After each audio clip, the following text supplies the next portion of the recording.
రైతుల గుండె మండి రోడ్డుకెక్కిన రోజు. రైతు పంట పండించి మనకు అన్నం పెట్టడం కోసం ప్రాణాలు కోల్పోయిన రోజు. రైతు గుండెల్లో చంద్రబాబు తుపాకీ గుండ్లు దింపిన రోజు. రైతులను గుర్రాలతో తొక్కించిన రోజు. కరెంటు అడిగితేనే రైతులను కాల్చి చంపితే మరి కరెంటు కష్టాలు తీర్చని ప్రభుత్వాలను ఏం చేయాలి? ఆగస్టు 28, 2000 సంవత్సరం జనంపై తూటాల వర్షం కురిసింది. ఇది అకస్మాత్తుగా జరిగింది అసలే కాదు. ప్రాణరక్షణ కోసం జరిగింది అంతకన్నా కాదు. వారి చేతిలో ఆయుధాలు అంతకన్నా లేవు.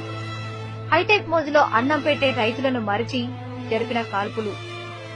కరెంటు విద్యుత్ టారిఫ్ పెంచడాన్ని నిరసిస్తూ రాజధానిలో ధర్నా చేస్తున్న రైతులను